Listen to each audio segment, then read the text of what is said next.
There are 7 things a healthy person over 70 should still be able to do, and most people can't do all of them. The hard part is they have no idea which ones they're already losing. So, right now, wherever you're sitting, let's find out together. Because if you can still do these 7 simple things, then I want you to hear me clearly. You're aging better than almost everyone your age, and it is not by luck, and it is not good genes. By the end of these next few minutes, you'll know exactly where you stand and exactly what to do about the ones that need a little work. No pressure, no grades, just you and me. Let's begin. Before we start, just so you know who you're spending the next few minutes with, I'm Dr. Richard Williamson, and I've spent my whole career caring for people in their 60s, 70s, 80s, and beyond. And the one thing all those years taught me is this: getting older does not have to mean falling apart. So much of how we age isn't luck, and it isn't genes.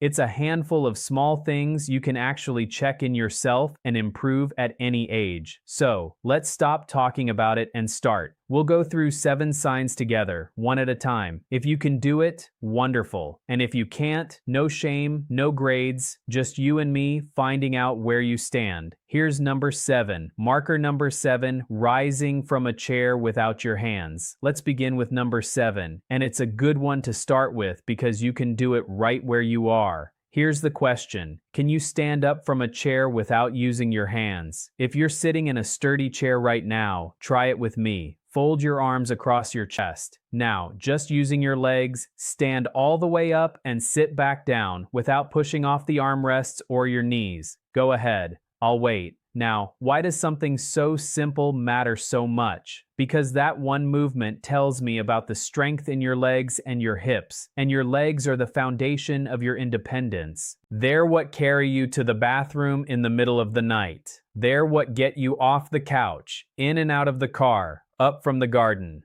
When a doctor like me wants to know how someone is really doing, we don't always reach for a fancy machine. Sometimes we just watch them get out of a chair. The strength it takes is one of the clearest signs of how well a body is holding up. If you stood up smoothly without rocking or grabbing for support, that's a beautiful sign. It means your legs are still doing their job and you're protecting yourself from one of the biggest threats to older adults, which is a fall. And if you couldn't quite do it without your hands, please don't be discouraged. I mean that. So many people lose a little leg strength simply because they sit more than they used to. The wonderful news is that leg strength is one of the easiest things to rebuild no matter your age. Start small. A few times a day, practice standing up from your chair and sitting back down slowly. Even if you do use your hands at first, do it during a commercial break. Do it before each meal. 10 of those a day, and in a few weeks, you may surprise yourself. Muscles answer when you call on them, even at 90. I've watched patients in their late 80s go from needing both hands and a count of 3 to rising up easy as anything in just a few weeks. The body is far more willing to come back than we ever give it credit for.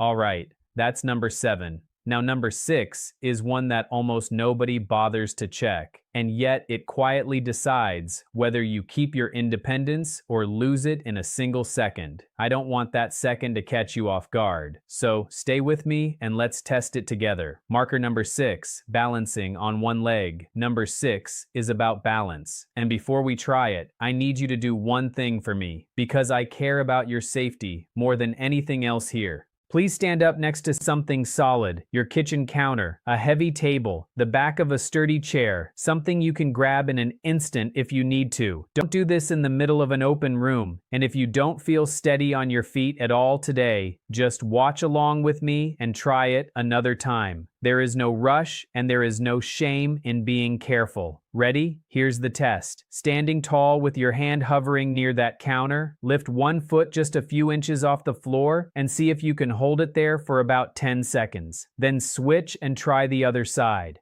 How did that feel? Steady? A little wobbly? Either way, you've just learned something important about yourself. Balance is one of those things that fades so quietly. We don't even notice it slipping away. There's no pain, there's no warning. We just slowly become a little less sure on our feet until one day there's a slip on a wet floor or a stumble over a rug, and a fall at our age can change everything in a single second. That's why balance is one of the things I worry about most for the people I care for, and one of the things most worth protecting. If you held steady for 10 seconds on each side, that's genuinely excellent. Your body is keeping a quiet, constant control that protects you every single time you cross a room. And if you wobbled or couldn't hold it for long, listen to me. That is not a sentence. Balance comes back with practice, and it comes back faster than almost anything else on this list. Here's all you have to do. A few times a day, while you're holding that counter, practice standing on one foot. Just a few seconds at first.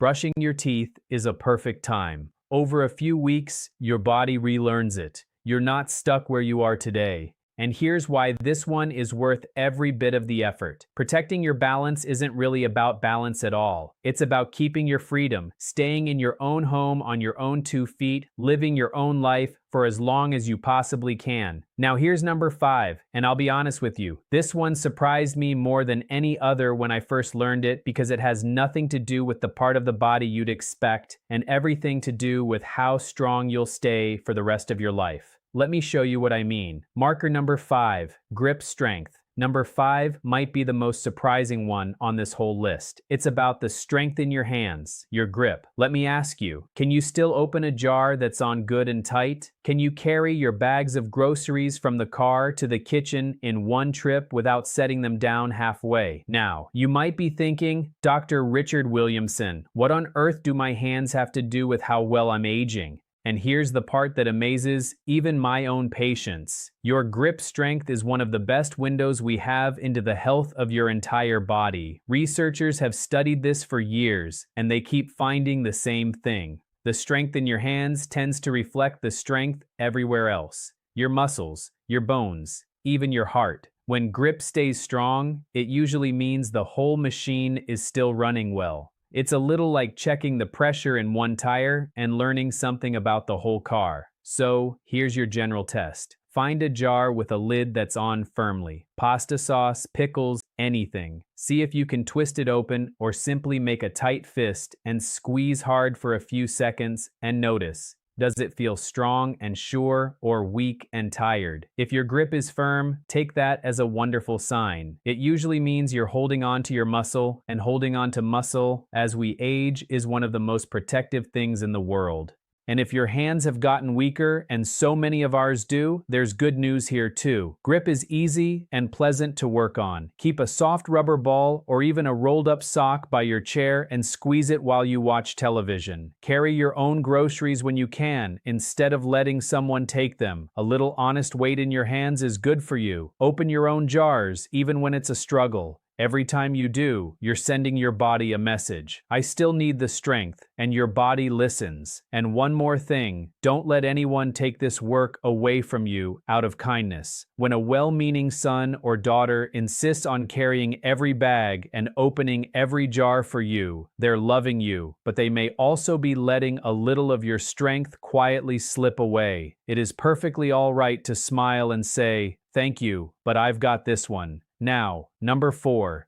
This is something you've done 10,000 times without a second thought, but the way you do it tells me more about the years ahead of you than almost any test in my office. Don't skip this one. Let me explain. Marker number 4, a steady, strong walk. Number 4 is about something you do every single day without thinking about it. Safe who walking, but not just whether you can walk, how you walk. Here's the question. Can you walk at a good, steady pace? The kind you'd use to cross a parking lot or catch up with someone without getting winded and without having to stop and rest. There's a saying we have in geriatric medicine. We call walking speed the sixth vital sign. You know the others, your heart rate, your blood pressure, your temperature. Well, how easily a person walks turns out to tell us just as much. Study after study has found that older adults who keep walking at a comfortable, steady pace tend to live longer, healthier, more independent lives than those who slow way down. Your walk is like a report card for your heart, your lungs, your muscles, and your balance all at once. So, let's check yours. The next time you take a walk, or even just down your hallway right now, notice two things. First, your breath. Can you keep a normal pace and still carry on a conversation without gasping? And second, your steadiness.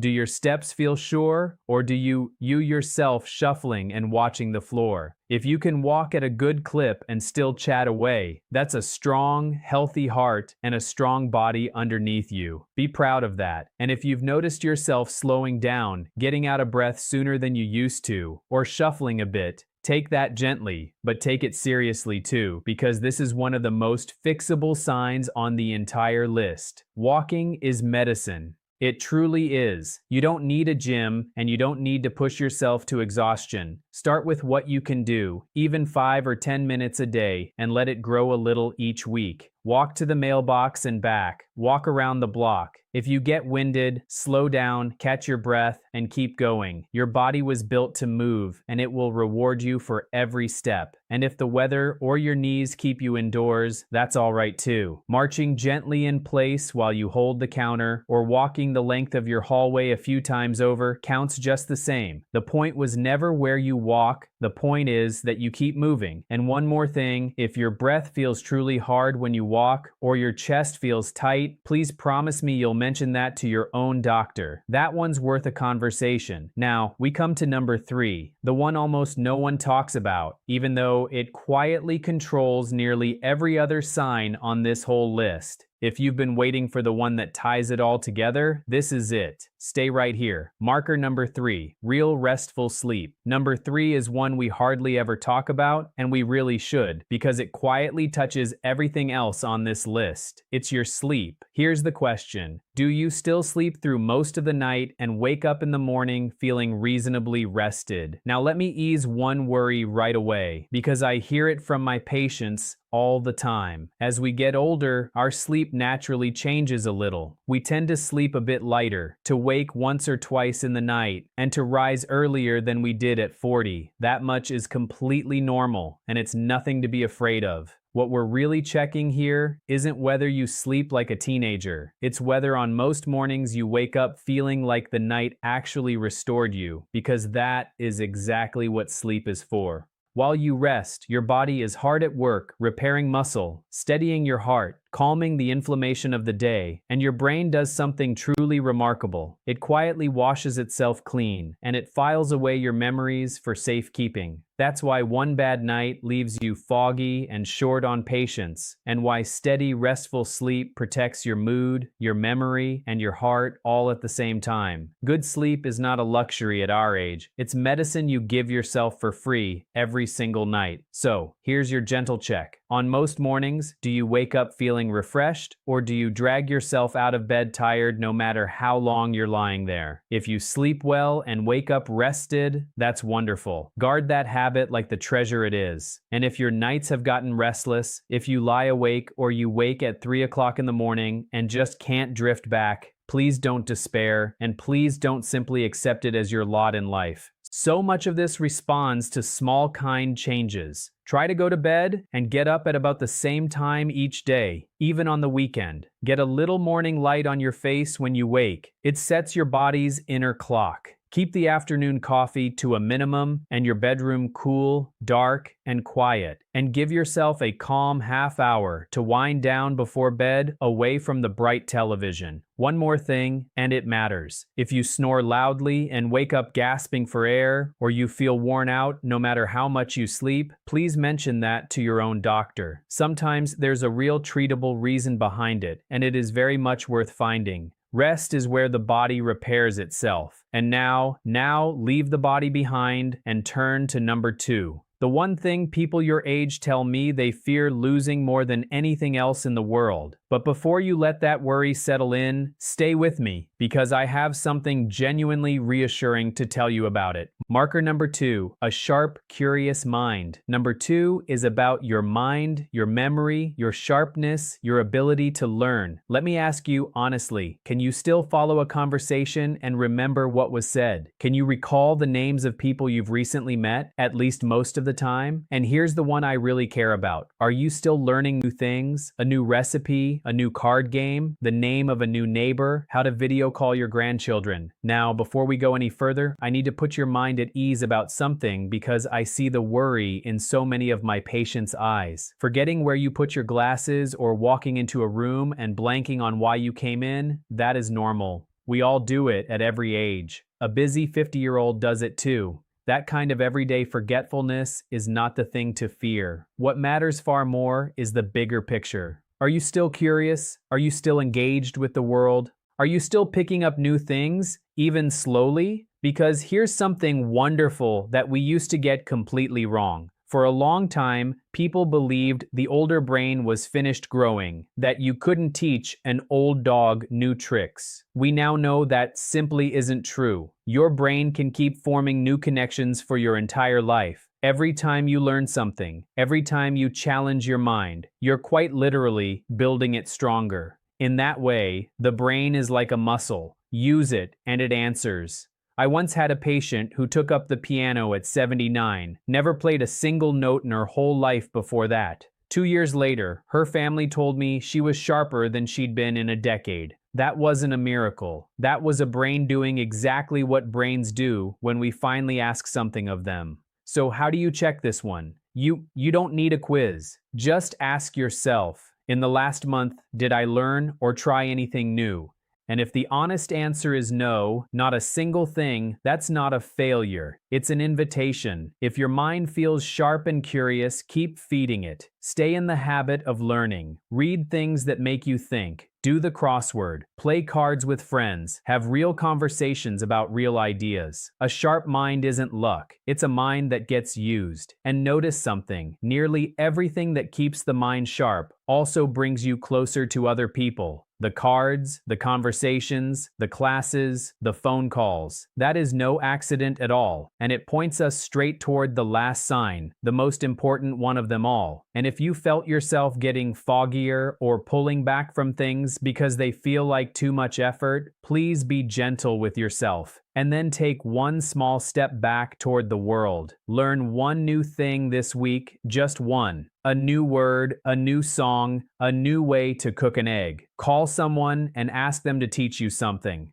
Because the moment we stop learning is the moment the mind begins to quiet down. And the beautiful truth is, you can wake it back up at any age. It is never, ever too late. Now please stay with me for these last few minutes because reach number 1. You can't test this one with a chair or a jar or a stopwatch. It's quieter than all the others. And yet, in all my years of caring for older people, it's the single sign that has told me more than anything else who truly thrives in these years and who quietly fades. I've seen it again and again. Let me tell you what it is. Marker number 1. Purpose and connection. Number 1 isn't something you can measure with a stopwatch or a jar or a chair. It's quieter than that, and it's this. Do you have a reason to get up in the morning and someone to share your life with? Let me say that again because it's the whole heart of this. Do you have a sense of purpose, something that needs you, something you look forward to? And do you have real connection, at least one person you talk to who knows you, who would notice if you went quiet? I put this one last, and I put it first in importance because of something I've seen over and over in all my years of caring for older adults. I have watched patients who on paper had every illness you could name, and they kept going, strong and bright for years longer than anyone expected. And I have watched others whose bodies were in fine shape simply fade quickly and far too soon. And the difference so often came down to this. The ones who held on had a reason to hold on. A grandchild who called, a garden that needed them, a friend they met for coffee, a purpose, a person. And this isn't only something I feel to be true. Researchers have found it again and again that loneliness and isolation aren't only painful, they're genuinely hard on the body. Some studies have found that deep, lasting loneliness can take as great a toll on a person's health as some of the physical habits we all worry about. Our hearts, it turns out, were never meant to do this alone. I think often of a man I cared for who lost his wife of 50 years. For a while, I truly feared for him, his health, his spirit, all of it. And what brought him back wasn't anything I prescribed. It was a standing Tuesday breakfast with 2 other widowers from his church.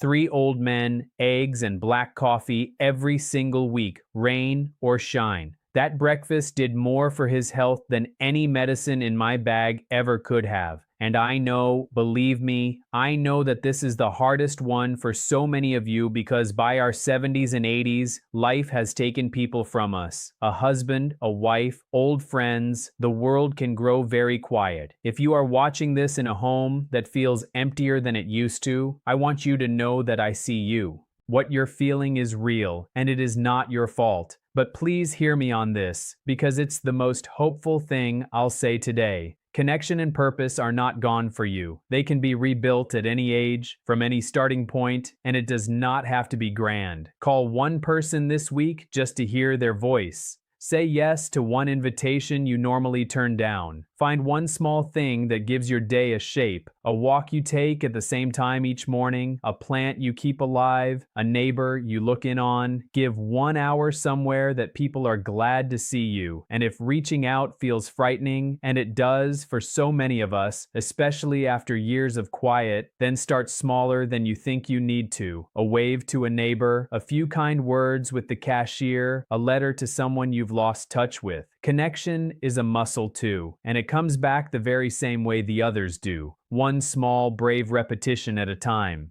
Purpose isn't something you're handed, it's something you reach for. And the reaching all by itself begins to heal you. You matter. Your presence in this world matters to more people than you know. And it is never too late to build a life with someone in it and something worth waking up for. So, let's bring it all together. 7 signs: rising from your chair, keeping your balance, a strong grip, a steady walk, real restful sleep, a curious mind, and a life filled with purpose and people. Now, how did you do? If you sailed through most of these, then let me be the one to tell you plainly, you're aging beautifully, far better than most people your age, and you should be proud of the body and the life you've built. Keep doing exactly what you're doing. Protect it. And if you found that you struggled with several of them, maybe 3 or 4 or more, I want you to hear me now more gently than I've said anything else today. This is not bad news. This may be the best news you could have gotten because every single one of these 7 things can be improved. Every one. You didn't come here to feel discouraged. You came here because some part of you still wants to live well, and that part of you is exactly right, and it is more than enough to begin. Here's the truth.